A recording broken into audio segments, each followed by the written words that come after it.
Mesdames, Messieurs, peuple congolais, Denis Sassou Nguesso dégage. Et pourquoi stop au bras de fer entre nous, Congolais? C'est pour une simple raison et pour des enjeux majeurs. La raison est que dans la vie ou dans la lutte et ou dans le combat contre l'injustice, l'oppression, les crimes, la barbarie et les inégalités, on apprend toujours soit de la nature ou des autres dans la vie en société.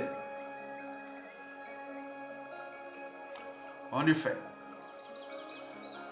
la nature nous apprend que pendant la période de reproduction, c'est là où les proies sont les plus vulnérables.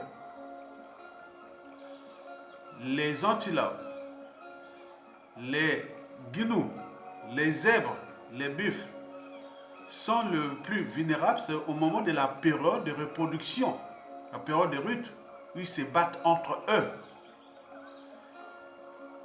Mais quand arrivent les prédateurs comme les lions, ils les attrapent facilement parce qu'ils sont fatigués. Ils ont dépensé tellement d'énergie, ils sont fatigués. C'est pendant les périodes de rut ou reproduction où les mâles se battent entre eux jusqu'à l'épuisement. Ils deviennent alors des proies faciles pour les prédateurs et les lions notamment. Mais dans la société, c'est pareil. On nous apprend ça en psychologie sociale.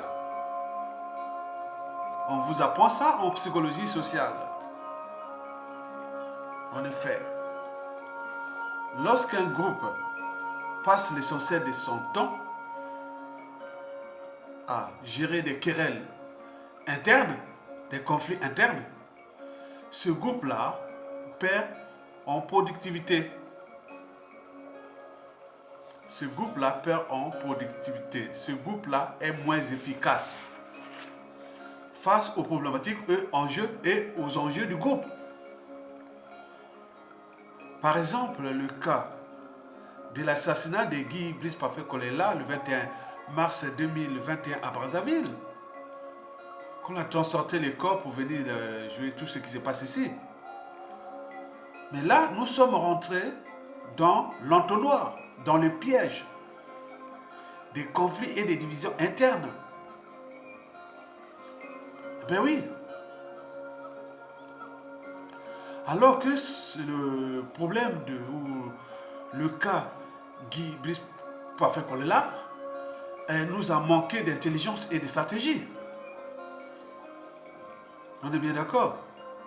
La même situation serait passée dans un autre peuple, comme le monde arabe ou ailleurs, mais on ne sera pas dans la situation où on se retrouve. Non. Le problème sera déjà résolu. Parce que ce problème est à la fois civil, politique et juridique. Civil pourquoi? Parce que ça concerne la famille. Il a eu des enfants, il a une famille, ça devait être réglé au niveau de la famille. En tenant compte des droits civils. La priorité, ce sont les enfants et puis. Mais pourquoi certains Congolais sont rentrés dans la mêlée, se divisent, même aller jusqu'à la violence et autres, créer des situations, des querelles, des conflits, alors que c'est une situation qui ne les concerne pas? Est-ce que les enfants de Kolela vont-ils un jour aller se battre aussi pour les familles quand il arrivera les malheurs ou les drames, la tragédie dans la famille des gens qui sont venus se battre là? C'est tous les questionnements. Le problème qui concerne, moi je n'ai même pas compris ça. Comment un problème qui touche le droit civil et il y a des individus qui sont rentrés dans la mêlée jusqu'à se battre? On ne comprend pas. C'est ça qu'on appelle créer des conflits internes, des querelles pour diviser, pour mieux piétiner un groupe. Ce problème-là est politique. Parce que si on était intelligent et stratégique à la fois, on se dit que la mort de Guy Blaise Compaoré fait partie d'un crime politique. C'est un assassinat politique. Par conséquent, il faut se battre pour avoir un cadre politique pour résoudre ce problème. Tant que Sassou Nguesso sera là, le problème de Guy Brice Compaoré là ne sera pas résolu. Comme on a des milliers depuis le coup d'État sanglant France Afrique jusqu'à nos jours. Ça soit encore là. Donc il faut un cadre politique. Ce cadre-là, il faut que ça se dégage. Mais pour ce faire, il faut que vous allez vers la convergence des luttes pour qu'on les dégage. Pourquoi c'est divisé? Vous avez tout compris. Ce problème-là est juridique parce que, ben oui, ce problème-là nous pose bien des problèmes juridiques. Hein. Par exemple, au Congo, on dit qu'il n'y a pas de justice. C'est une dictature. Sinon, ce cas-là doit être déjà résolu. Un compatriote qui meurt dans ces conditions, et voilà, ce problème-là est. Il y a l'omerta totale. Donc, au Congo, là-bas, en France, également, on se demande, est-ce que la France-Afrique est au-dessus de la justice française? Donc, c'est tous ces questionnements-là. Il faut se questionner. L'histoire n'est pas encore terminée. La vie est des combats. Donc, vous n'avez pas tenu compte de ces trois problématiques-là. Civil pour les cadres familiales, politique, il faut un cadre, et juridique, et voir si la France, la justice française sera-t-elle au-dessus de la France-Afrique? C'est tous les questionnements. Mesdames, Messieurs, peuple congolais, ben oui, il faut le savoir que nous sommes pris dans l'entonnoir, dans les pièges de diviser pour mieux pétiner, fracasser, détruire ce pays. Mais nous voulons éviter d'être pris dans les pièges. Il y a beaucoup de Congolais qui n'osent plus rentrer dans la mêlée. Non. Nous sommes là, donc ils sont entraînés, conditionnés, ils sont même sous-emplis de ces techniques-là pour diviser, pour mieux pétiner nos peuples congolais. Donc, cette vidéo est une invitation à la convergence des luttes. Pour qu'il stoppe le bras de fer entre nous, Congolais. Moi-même, j'en ai fait l'expérience. Hein. Il y a des fréquentations, il y a des rencontres, il y a des officines que je ne veux plus. Hein, parce que c'est source d'embrouille. Comment cela se fait-il qu'un petit groupe compact, comme les indignés des 142, puisse être pétiné, fracassé? Je n'avais pas compris ça. Un petit groupe compact. Les assises nationales du Congo à Paris, c'était vraiment énorme. Bon, on a fracassé, c'est comme bombarder un proton sur un noyau d'uranium. Cela crée une réaction en chaîne qu'on appelle l'énergie nucléaire, la bombe nucléaire, la bombe atomique, autre. Mais donc, plus la structure est lourde, plus elle est facile d'être désintégrée. Comme on a désintégré les assises nationales du Congo, Brazzaville sur la place de Paris. Parce que l'assise nationale du Congo, c'est comme le noyau d'uranium. 235 ou 238, facilement désintégrable, créer la réaction en chaîne. Mais là, on avait un groupe compact, comme si on vous demande de casser les noyaux d'hydrogène ou d'oxygène. C'est pas facile, hein. Même d'hélium ou autre, c'est pas facile, parce que c'est une structure compacte. Et là, mais ils sont parvenus quand même à fracasser le petit groupe compact, comme les Indiens 242. Donc, vous voyez qu'il y a donc parmi nous des colporteurs, des vecteurs, des pollinisateurs, des arènes messagers, tout ça pour nous fracasser. Donc, il faut le savoir que nous sommes dans un jeu d'échecs. Le jeu d'échecs est cérébral. Il faut arrêter les émotions, l'appartenance. Il faut placer la raison au-dessus des émotions de l'appartenance, la raison et l'intérêt général au-dessus de l'appartenance émotion. Là, à ce moment-là, quand vous êtes à ce stade, oui, vous devez être engagé à fond. Quand vous êtes engagé, et surtout quand vous êtes nombreux, vous devenez puissant. Et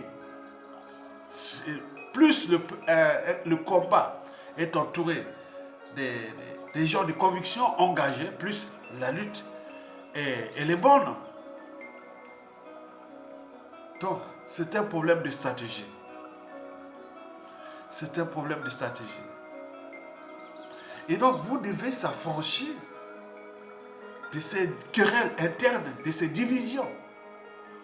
Parce que nous sommes en danger. Nous sommes en danger.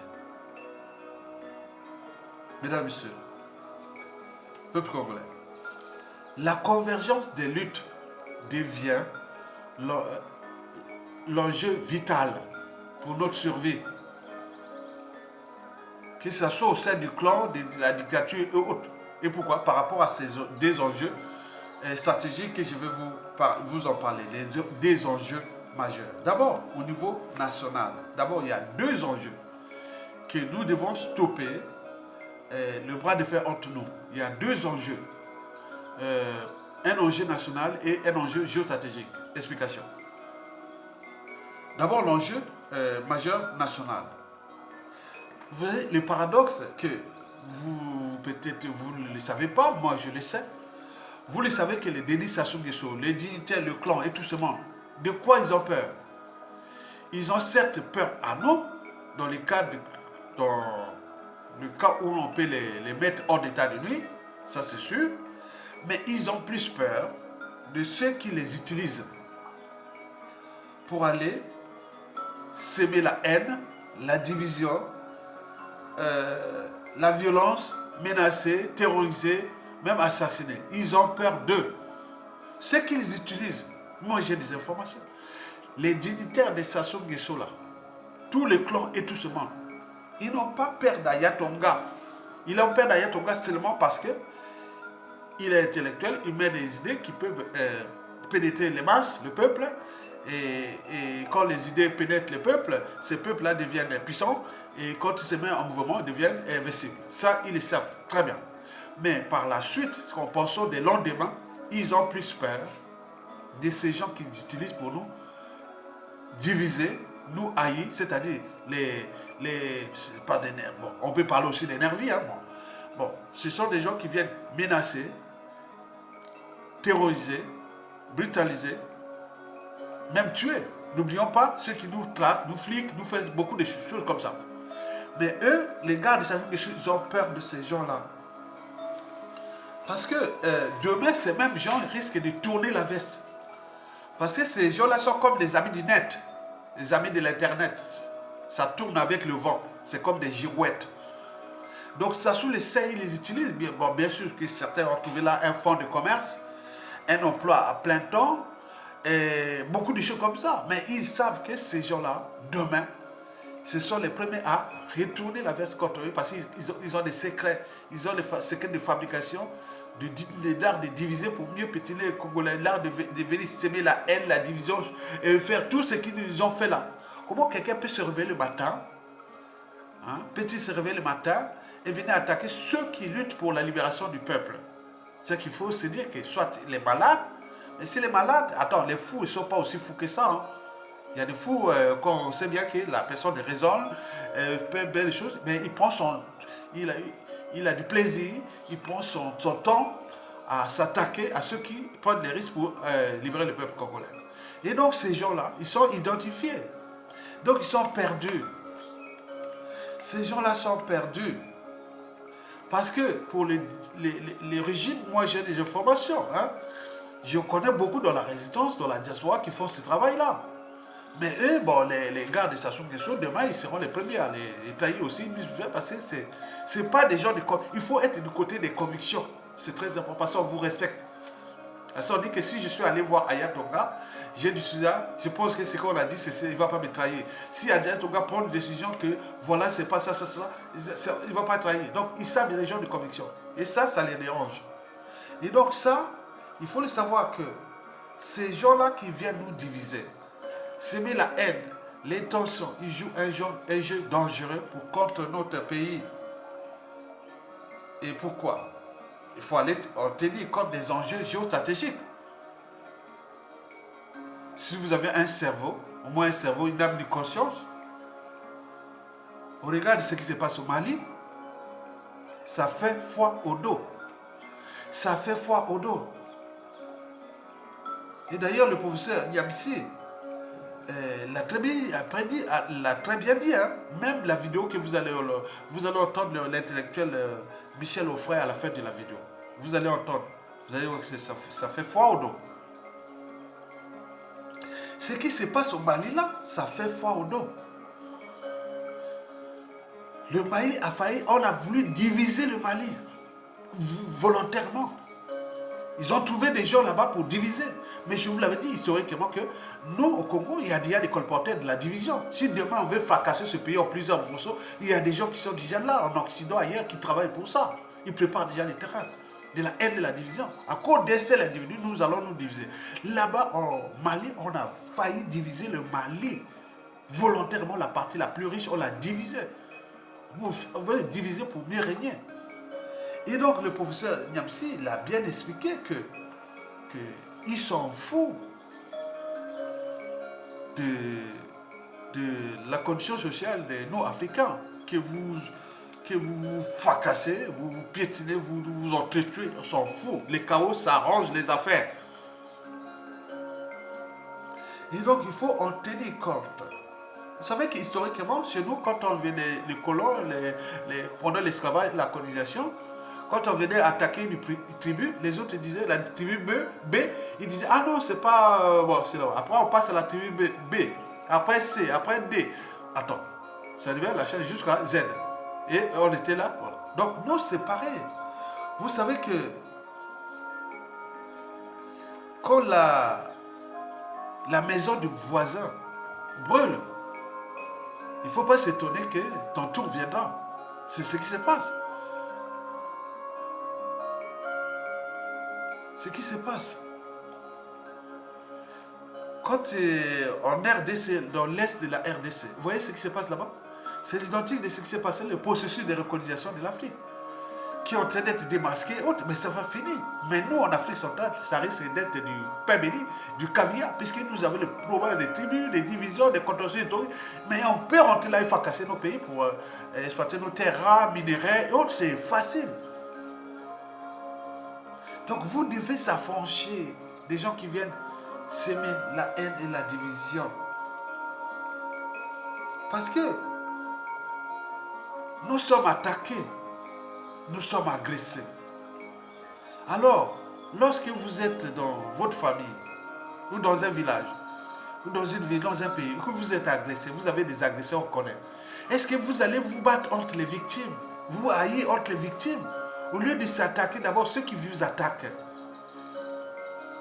Mettre hors d'état de nuire d'abord ceux qui nous attaquent, qui vous attaquent. Mais nous, c'est entre nous, on se divise maintenant. On se fracasse. Comme dans la période de reproduction. On se bat entre nous. Les prédateurs nous attaquent comme des proies. Et aussi, comme dans les querelles internes, les conflits internes, on est fatigué, la structure ne marche plus haut. Nous sommes attaqués. En ce moment, il y a des individus qui nous attaquent. Deux systèmes, la situation qui est la France-Afrique, qui nous attaquent. Nous, l'enjeu est à l'échelle nationale de dire au peuple congolais, qu'il soit du nord au sud, de l'est à l'ouest, au sein du pouvoir, du clan, que nous sommes tous des Congolais, des Africains, voilà. Parce que l'Afrique est attaquée, est agressée par... Parce que, attendez, nous sommes attaqués.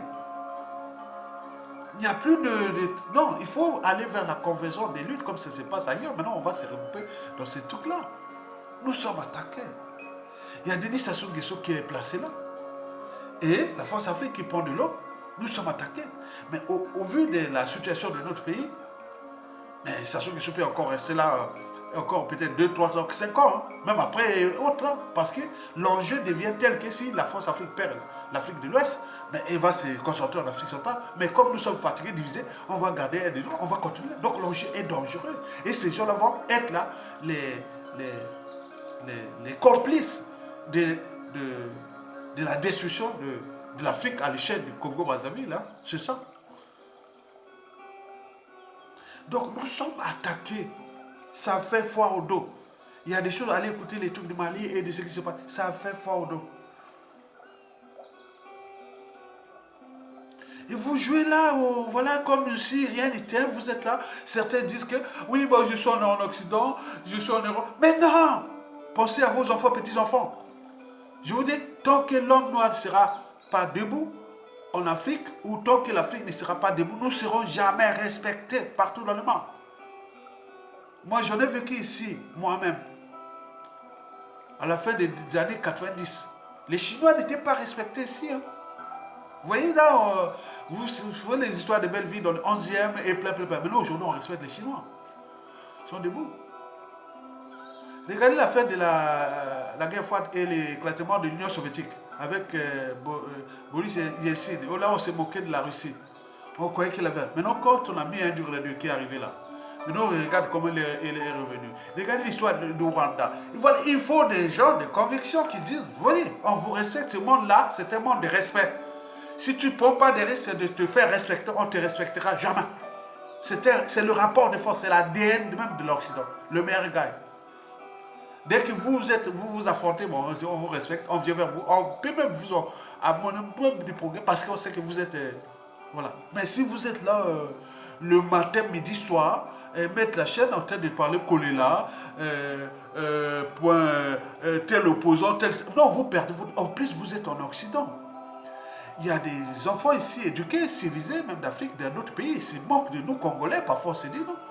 On se dit pourquoi quelqu'un qui se réveille le matin vient-il attaquer Tonga ou attaquer Popoma? On se dit, bon, il y a un problème, ce peuple-là.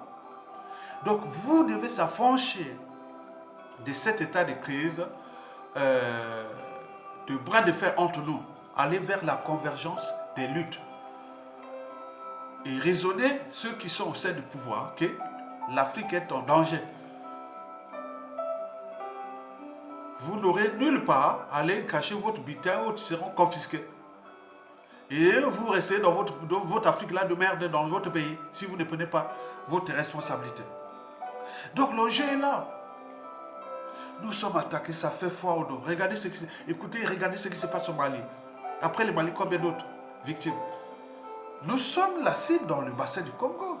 Parce que la force africaine, rien n'a bougé encore l'Afrique centrale. Hein. Même la Centrafrique, c'est un peu de... Vous voyez comment ça est là. Mais nous encore là, on est là. On a... Aucun lendemain à construire, ni de futur à édifier pour l'instant. Mais ces gens-là, les Sassou Nguesso, les poils sous ces gens-là, ils vont partir, ils vont mourir comme il y a eu d'autres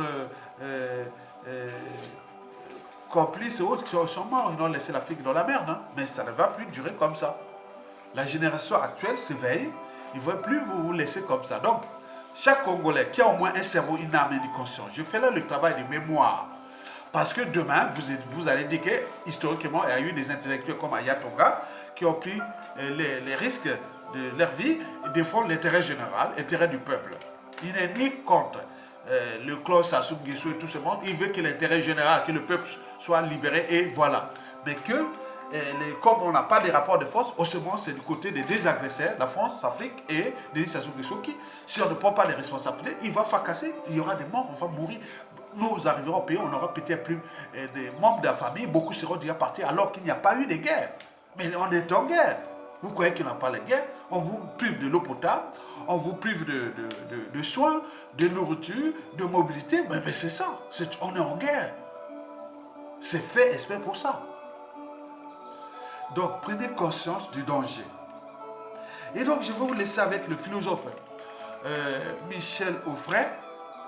C'est un philosophe, je dirais, côté gauche, hein, comme on dit au Congo, on dit gauche, il serait tendance communiste, mais ce n'est pas communiste. Hein, voilà, donc c'est pas, mais c'est un intellectuel, il fait part de ses opinions, de ses analyses, de ses points de vue sur des sujets, des problématiques et des enjeux plus ou moins partagés.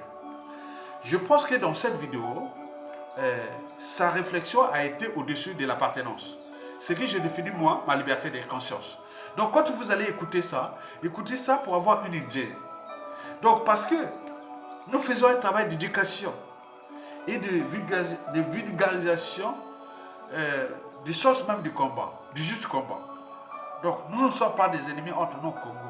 L'ennemi, c'est le système Sassou Nguesso et ses soutiens extérieurs. Donc, nous devons dégager Sassou Nguesso. Et à ce moment, les soutiens extérieurs viendront peut-être pour négocier, pour faire... Ce sera toujours comme ça, hein, c'est pareil. Hein, tant qu'existera l'humanité. Mais pour l'instant, cessez de vous haïr. Il faut avoir le sens de responsabilité. Ne portez jamais atteinte à la vie privée de quelqu'un. Parce que celui qui blesse, oublie vite. Mais celui qui porte les cicatrices n'oublie jamais. Et demain, si demain, ces gens que vous avez, voilà, blessés, et s'ils sont au pouvoir, et qu'est-ce que vous allez dire? Comme dans la règle d'or, ne faites jamais autrui, c'est que vous ne souhaitez pas qu'on le fasse vous-même. Il faut clarifier votre positionnement et comprendre que dans ce monde, il y a des choses ou des affaires qui touchent la vie privée.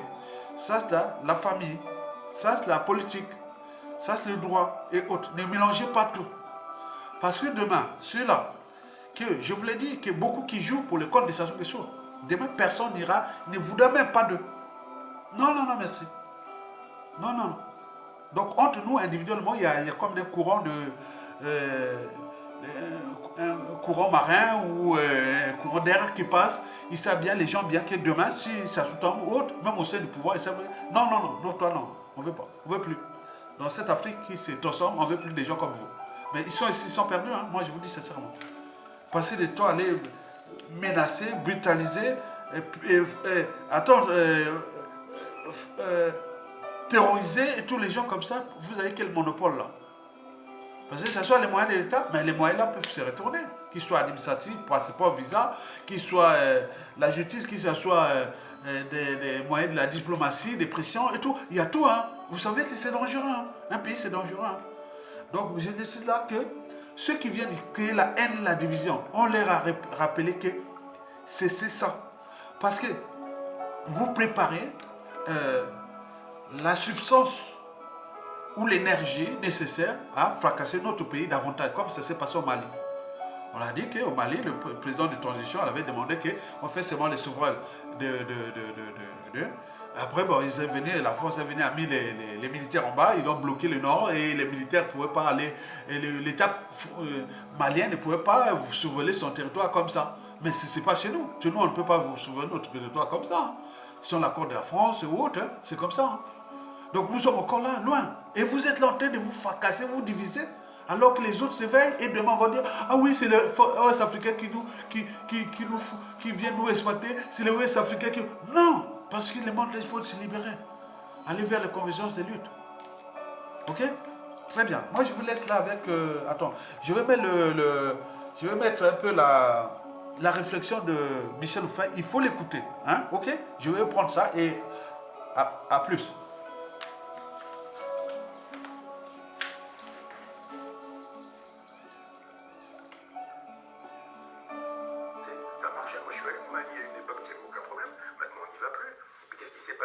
On a paupérisé le Mali, on a fait venir plein de Maliens, le Mali est devenu pauvrissime, on a continué à exploiter des sous-sols justement pour avoir les matériaux rares qui nous permettent aujourd'hui de faire des voitures prétendument écologiques. C'est-à-dire les voitures hybrides qui fonctionnent aujourd'hui à l'électricité fonctionnent à l'électricité nucléaire, et quand elles ne fonctionnent pas à l'électricité nucléaire, elles utilisent des métaux rares qui eux-mêmes sont prélevés en Afrique, et voilà pourquoi on est au Mali. On n'est pas là-bas parce qu'on aime tellement la liberté qu'on les préserve du djihadisme. On s'en fout du djihadisme là-bas. On veut juste pouvoir exploiter, avoir des bases et pouvoir exploiter le sous-sol des Africains, parce que la France est tellement islamophile de manière intérieure qu'elle est islamophobe sur la totalité de la planète. Il n'y a rien de... C'est formidable l'islam en France, mais alors dès qu'on peut tabasser des Afghans, dès qu'on peut tabasser des Irakiens, dès qu'on peut tabasser des Libanais, des Libyens, dès qu'on peut tabasser des Palestiniens, dès qu'on peut tabasser des Maliens, alors là il n'y a aucun problème, on peut y aller. On fait des bombes, on fait des tapis de bombes, et voilà. 5 ou 6 millions de gens sont morts, de musulmans sont morts dans les frappes occidentales. Pour quelle raison? Parce qu'on vend des armes, complexe militaro-industriel, possibilité pour les gens qui fabriquent des bombes, des avions à réaction, etc., de dire il n'y a pas de problème. Et après on fait quoi? Quand on a fait beaucoup d'argent, on finance les chefs d'État américains, qui eux-mêmes financent ces guerres, qui sont des guerres islamophobes. Ces guerres islamophobes génèrent le terrorisme. Le terrorisme, il ne tombe pas du ciel. Voilà des gens à qui on a dit, vous aviez un pays, vous aviez un chef. Ce chef, c'était Adolf Hitler. On détruit votre pays et en même temps, on installe la terreur au quotidien. Que font ces gens-là? Ils arrivent en Occident, ils ont perdu leur famille, ils ont perdu des membres de leur famille, ils ont perdu leur boulot, leur dignité, leur pouvoir d'achat, leur langue, leur culture, leur tradition, leur nourriture. Ils ont perdu tout ça. Ce sont comme des animaux en cage et on leur dit, voilà, vous avez la liberté, ils sont là, etc. Mais il y a des gens qui deviennent paumés et qui peuvent se faire endoctriner par l'islam politique parce que d'un seul coup, c'est un horizon.